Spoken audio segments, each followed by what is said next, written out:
Hello everyone, this is Ruari Williamson from the Everything Geek podcast presenting part 1 of my 2014 Christmas haul.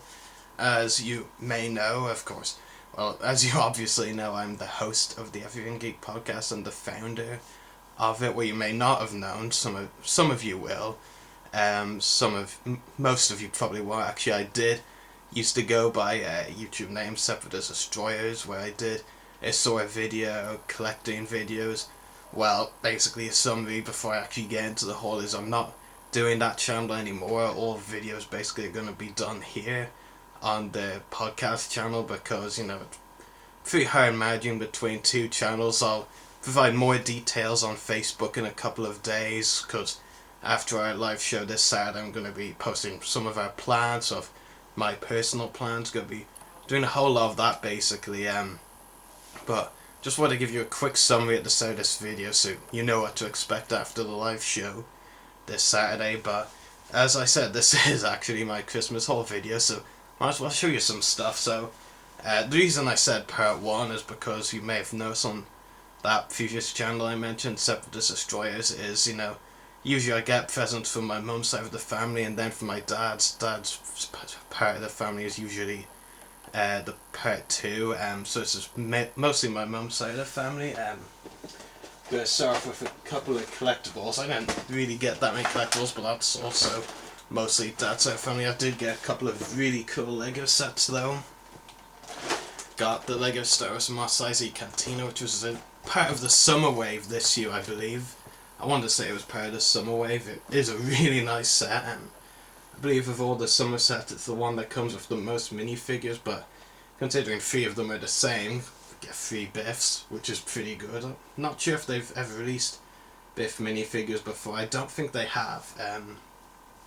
I'll need to research it before I review it. That's another thing, reviews are going to be done on the channel as well, and I think, podcast listeners will enjoy listening to reviews, and yeah, so, and not really getting that many views on Separate Destroyers anymore anyway, so might as well have a change of scenery. But this is the Mos Eisley Cantina set. It is really cool. I wouldn't say it's a very big set, it's more that the box is really wide, rather than this actually being huge. I mean, it is definitely big, but it's not one of the hugest sets of the wave, but still a very nice set, and I can't wait to build and review it. Yeah, set I got, which is considerably smaller. It was one of the battle packs released this year. I already had the 2 prequel ones that were released this year, the Kashyyyk and Utapau Troopers. This was the only other battle pack released this year, I believe, with the Death Star Troopers, which is very nice. Get a couple of very cool Death Star Gunners, 2 really cool Imperial Royal Guards. The Royal Guards, I believe, have only really been released in expensive sets up until now. I know they've been released in a few sets, but not very cheap ones like those, so it's good to finally have a chance to get them cheap, rather than having to buy a big set to get 1 or 2 of them. But that's really for this part 1 anyway, the only collectibles I got, which was fine because I still got some really good stuff. Got 3 DVDs, which are pretty cool. First one is the Amazing Spider-Man 2 DVD, which looking forward to watching. Yeah, very nice DVD. That's just one of them. I also got Doctor Who, The Day of the Doctor. Just quite, coincidental that I got this as a gift today, considering, with today being the Doctor Who Christmas special. I know this is the 50th anniversary special rather than the last year's Christmas one, but it's still very coincidental in a way.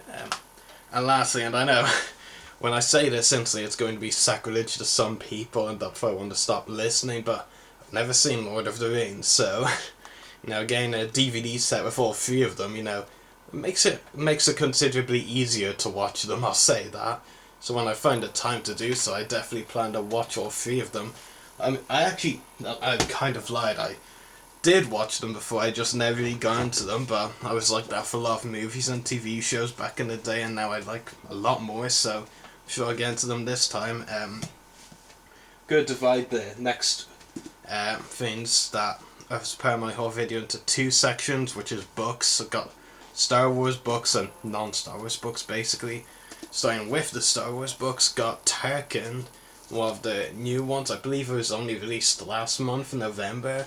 I've already started reading it, and on chapter 3 already. Is a really good book. So far, I'm sure it keeps up the good pace. But Tarkin, he's been such a complex character in Star Wars. Not necessarily a main character per se, more a supporting character, but he's always been one of the more interesting ones, I feel. He kind of one of those characters you love to hate, and he's so complex.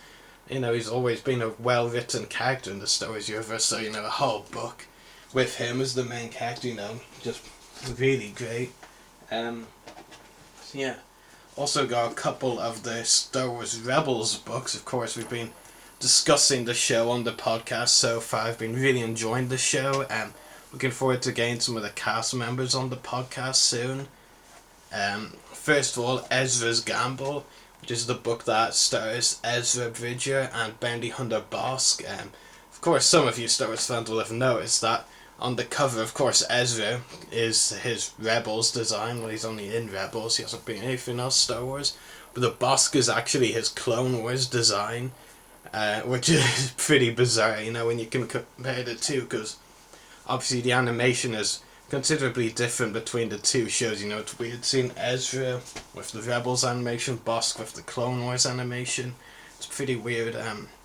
The other Rebels book I got was Star Wars Rebels, Servants of the Empire, Edge of the Galaxy. Now, I know this is going to be a book series, starring Zaya Leonis, who appeared in the Rebels episode Breaking Ranks. I'm not sure how many books are coming in this series, but I know there's more than one. I think, if I want to have a guess, I would say around 4, but I could be wrong.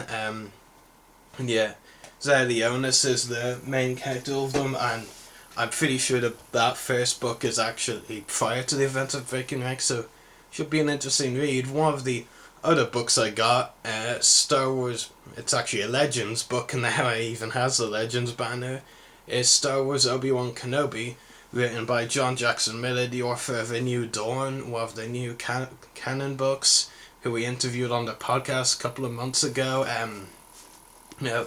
As you probably know, Obi-Wan Kenobi is my all-time favourite Star Wars character, so just had to get that book eventually, and after talking to John, had even more reason to get it, and now I do, so very happy with that. Even if it's Legends, Obi-Wan Kenobi book, just win, so much win right there, and there's the rumours of the Obi-Wan Kenobi spin-off movie, and then there's the rumour of the spin-off trilogy for Obi-Wan, but no matter what it is, if they do an Obi-Wan movie or trilogy, I hope they at least use some of the material from that book, because I'm sure it's pretty good. After talking to John, of course, I'm sure it's pretty good, considering he's a very good writer for Star Wars. The non-Star Wars books I've mentioned, The Walking Dead, Descent, another of our author interviews, J. Bonanzinga, who wrote the previous The Walking Dead novels, the Governor ones.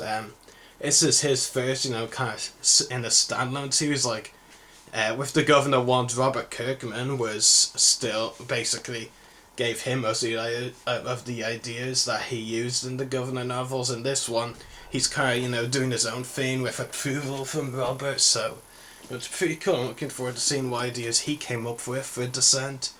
And also got not Henderson's Boys, Chub, Lone Wolf, big fan of the Chub series and Henderson's Boys, both from Robert Muckamore, who's a really good author. I'm very happy to have this one. It's the fourth, I should say, in the second series of Chub, so that's pretty cool. Also got, and obviously it's pretty important to get some clothes, right? But did get some Geek ones, some nice Star Wars socks, and at the end some maybe not so nice ones. Yeah.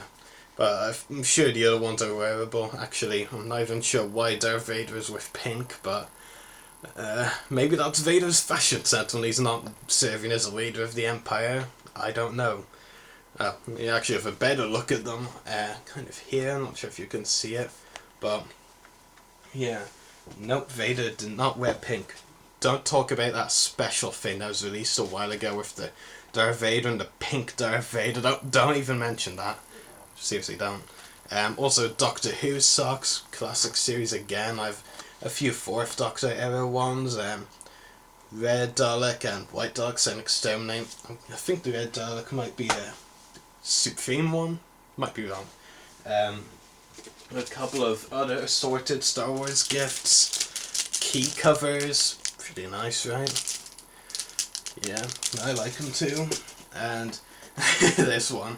And if you like the previous one, you're definitely going to love this. Yes, because this is what every Star Wars fanboy, maybe some of the fangirls too, were always thinking back then. I heard Princess Leia, or I loved Princess Leia, in the loose translation. Yeah, I'm sure all you fanboys have had that moment as well. Yeah, but in all seriousness, you have had those moments before. Also, before I get on to what's behind me, because it won't fit on the ground or in front of me, last year around this time, I did show that my mum had gone out of her way to, kind of print our logo on things. She created like a podcast notebook, podcast envelopes, for sticking cards in, like Christmas cards, of course. I haven't used those actually.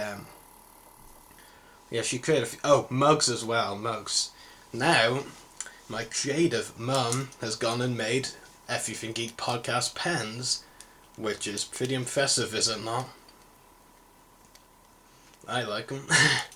I'm sure I'll enjoy writing in my Everything Geek podcast notebook with my Everything Geek podcast pens. Got 2 of them. Yep, so I'm pretty happy with those. Of course, it's good that I'm now doing these videos for my channel, because now people actually know when I reference the podcast. So, yeah, and moving on from those, got 4 t-shirts, 4 geek t-shirts I should say. One of the things my mum has done before is actually, and this is how she made the podcast t-shirt as well, is she sometimes uses logos and puts them on shirts on Vistaprint and wears them out. It's actually pretty handy because it's cheaper than buying actual shirt, like for example Star Wars Rebels, really wanted a Star Wars Rebels shirt for a while. At Celebration Europe 2 they were selling them, and I'm sure they've sold them elsewhere, but once I had to get one, online price wasn't great. When it was better they were sold out, so I was just like, yeah, just don't really have to get an official one. Can just get one like this off Vistaprint, so I'm pretty happy with that. I think the Rebels logo actually turned out really well on white. It's pretty cool as well for this, and I'm going to give a shout out to one of our fans and my good friend, one of our loyal followers, Mathilde, who created a few logos for us. They'll be seen on our website when we put it up, a few of them anyway. And my mum printed some of the logos on t-shirts, so here's the Star Wars logo Mathilde did for us, which is very impressive. One of my favourites by far. Really, really nice. Secondly, James Bond 007. I really like how Mathilde did that logo as well, with the bullet hole beside the 007 number. Very nice shirt. Lastly, it's kind of coincidental because all 3 of the shirts I've got were my first 3 favourite geek franchises: Star Wars, Harry Potter and James Bond. They're the franchises I've been fans of longest. Here's the Harry Potter one. Not quite as good as the other ones, but I think it's still pretty good as well. I'm not talking about the image I mean how it turned out on the t-shirt, but they're all 4 really great. And as you know, I like posters, so my final thing I got for Christmas in this whole video is another Star Wars poster. Of course, you've seen a couple ones I get before. Coincidentally, while I love posters, I am not so good at putting them back together, but this poster is pretty cool. It's a very nice Star Wars one. In my opinion, it kind of celebrates all 6 of the movies. Of course, with more movies coming out, it's even better timing, It's a pretty difficult one to unwrap actually, but it's really great when you do. There you go. I'm sure you can see that. It's a very nice poster. Like I said, it's themed from all 6 of the movies in it. Considering getting actors from the movies and crew as well to sign this, so I might just leave it blank because it does look pretty good as it is actually, but you know, it might make for some good autographs, you know, on it, you know, quite a lot. But yeah, that's the poster, which I'll put back, you know, later. But this was my part 1 of my Christmas haul. Hopefully I'll have part 2 up in the next few days before I go back to college. But, you know, got some good stuff, you know, I'm happy. Not much on the collectible side, but that's okay, because everything else, you know, makes up for that. Like I said, got some great stuff. And if you'll excuse me, I'm going to start planning for 2015 for the podcast. So, hope you enjoyed this video. More to come. I'm going to be starting reviews on the channel very soon of collectibles, starting with Star Wars, The Walking Dead, Doctor Who videos. So I hope you've enjoyed this video and keep looking back for more and listening to the podcast.